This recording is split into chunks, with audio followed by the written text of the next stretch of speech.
సీతారాముల వివాహ మహోత్సవం తిలకించిన జనులు ధన్యులయ్యారు. అప్సరసలు నాట్యం చేశారు. నూతన దంపతుల ఆ అగ్నిహోత్రాల చుట్టూ ముమ్మారు ప్రదక్షిణం చేశారు. వివాహ కలాపము పూర్తి చేశారు. అయోధ్యకు బయలుదేరుటకు సిద్ధమయ్యారు. అప్పుడే భయంకర ధ్వనులు, మహా ఉపద్రవం వచ్చేలా సూచనలు, మహా మెరుపులు మధ్య పరశురాముడు గండరగొడ్డలి పట్టుకొని ప్రత్యక్షమయ్యాడు. శివధనుసును విరిచినందుకు ఆగ్రహించాడు.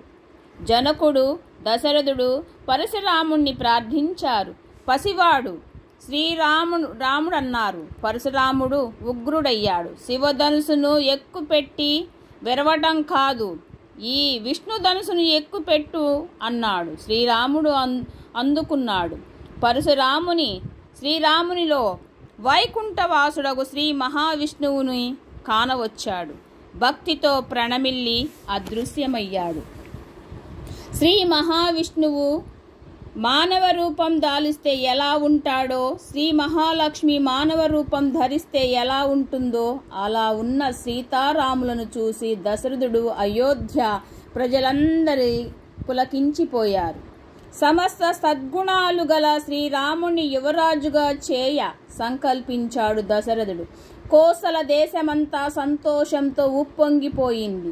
వశిష్ఠాది మునులంతా దశరథుని నిర్ణయాన్ని ఆశీర్వదించారు. చైత్రమాసం పరమ పుణ్యమైనది, రేపే పట్టాభిషేకునిగా ప్రకటిద్దాం అన్నాడు దశరథుడు. అంతఃపురాలను పురవీధులను రంగురంగుల హరివిల్లులతో అలంకరించసాగారు. శ్రీరాముడు భార్య సీతతో కలిసి ఉపవాసాది దీక్షలలో మునిగిపోయారు.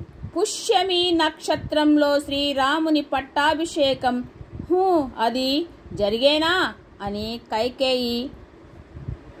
కైక